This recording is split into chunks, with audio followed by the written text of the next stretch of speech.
Welcome back, everyone, to Pontos Valum Hobbies. This is Season 13, Episode 4 of Tainted Grail Red Death. We are playing from the Red Death expansion for Tainted Grail. We are still in the walled-off mansions. We see the votive temple at 410 here.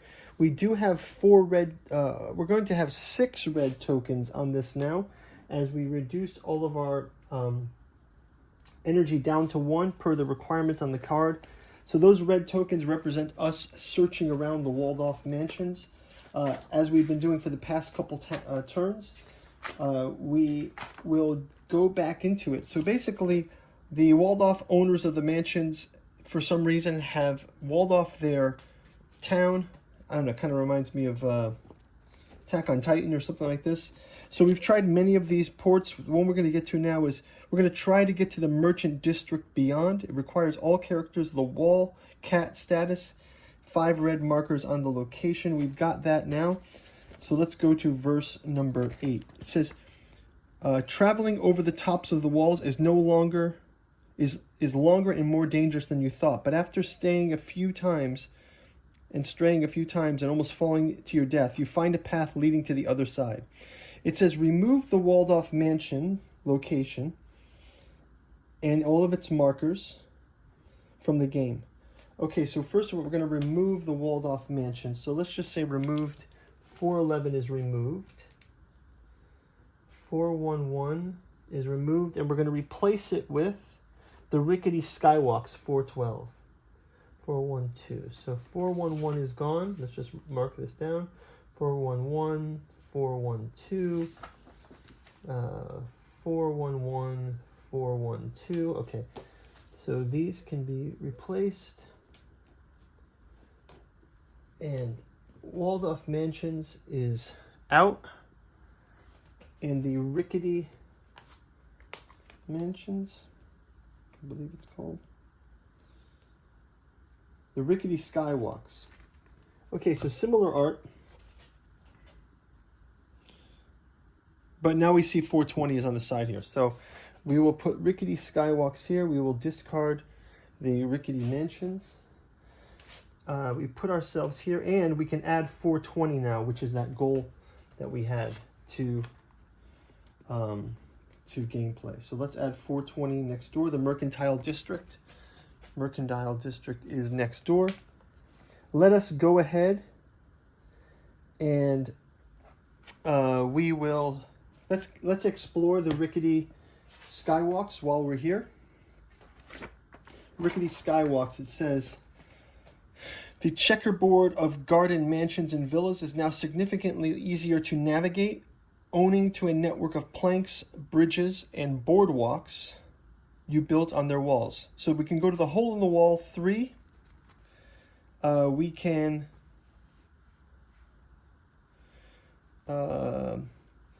go to one of the outer mansions, go visit verse 4. Visit one of the distant mansions, visit verse 2. Or we can, let's see, if we go to this one, let's go and look at, I think we've already gone through that hole in the wall. Go through the hole in the wall, visit one of the outer mansions, visit one of the distant mansions too, visit the innermost mansion. Okay, let's go visit the innermost mansion, go to verse 1. This is going to take us to 535. Okay, we're going to go to 535.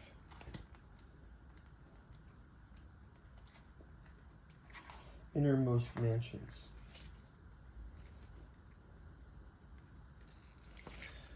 Okay, so it says, the giant manor looks to be in slightly better shape than the outer buildings of the district. Once it was beautiful, you can still see the sculptures in the archways leading inside, now weathered and covered in moss. Over the years, the main entrance was blocked with a wall. Its remains are still visible.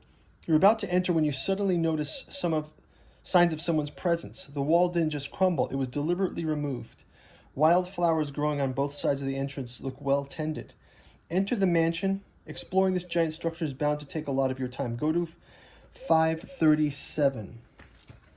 530 says, if you don't have part of still alive status, still alive, no, go to verse 480. So we're going to go to verse 480.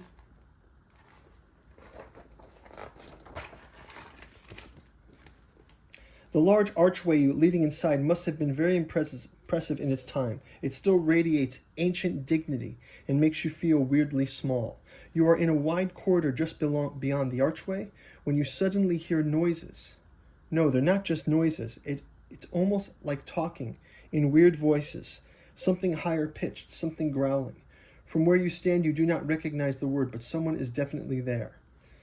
Try to go in quietly to see who is there. 259. Wait until they leave.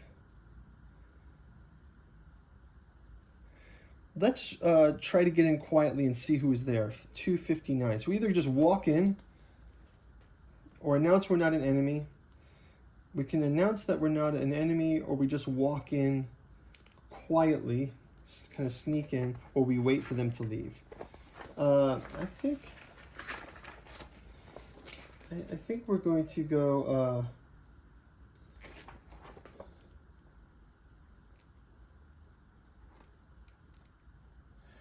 let's announce that we're not an enemy. Why not? Let's be bold. Fortune favors the bold. So we're going to call out to announce you're not an enemy. We'll go to 280. It says, suddenly the sounds cut off. For a few seconds, you hear only your nervous heartbeat. Then voices explode again, turning to shouts. Before you can do anything, you see movement up ahead. A large pack of weird creatures, human-like, crouched. With the grayish skin, they move half walking, half jumping in their long clawed hands. They all look crooked, like a single one of them was cursed or ill. Go to verse 290.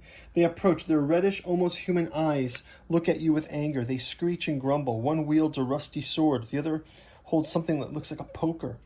In the back, you are sure you see one holding a broken walking stick. Convince them that you can stay. Fight your way through. Go to verse, let's fight our way through. Let's get some experience. 312. Draw and resolve the cackling cabal gray air encounter. If you win, we get still alive too. So let's do that.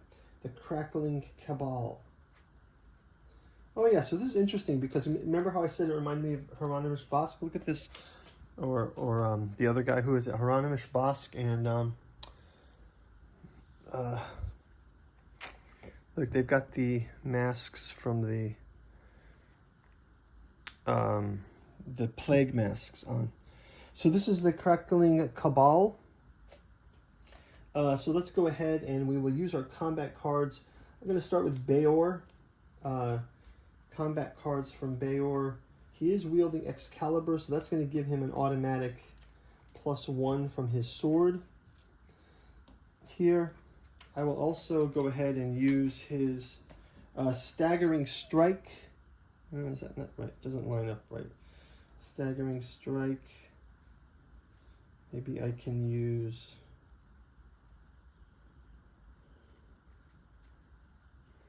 I'll use his Risky Attack. Risky Attack gives him 2 more.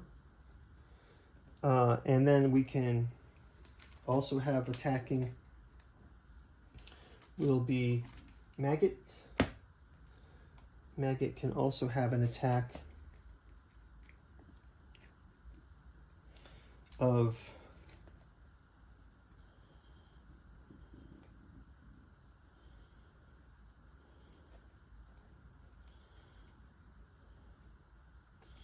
Maggot's going to also have this attack here, which is his Overhead Smash, which is going to give him ×2 of this, +2. And then finally, we'll have Ailey, also has the +1 of her weapon. And we'll have Ailey also attack.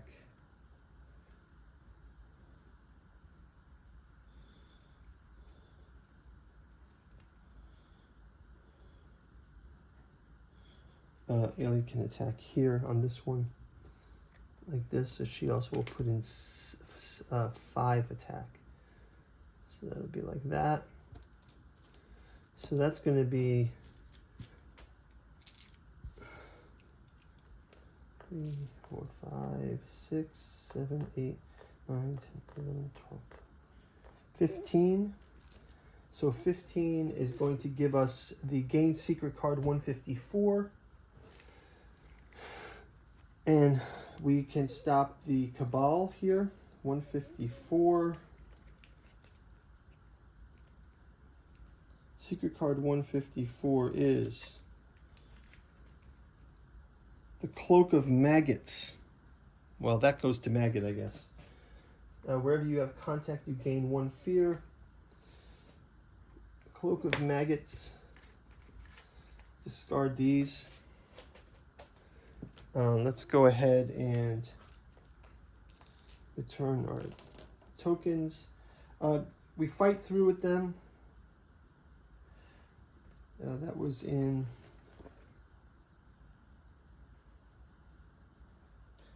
fight your way through, then go to verse 3:12. Draw and resolve the Cackling Cabal Gray encounter, which we did. And if you win, gain the Stay Alive Part 2 status. So we did the Stay Alive Part 2 status. Still alive. Not stay alive. Still alive. I didn't look up that way out status. The way out. Way out. Does it find way out? I'm going to look it up. There must be some errata published on that one. Okay, guys, that's going to wrap it up for round number 4. I think we'll probably move on to the Mercantile District in the next round. Thanks for watching. We will see you in the next gameplay. Go check out our bookstore link below. Katu Journals, Anthroposophy and Alchemy in the Dune Saga, Psychoanalysis of Desiring Machines, and the newest Alchemical Courtship in the Dreamlands series. Go check out our Patreon for updates on that. Check out our gameplay for A Song of Ice and Fire and Cthulhu Death May Die, Joan of Arc. We'll see you in the next turn. Bye-bye.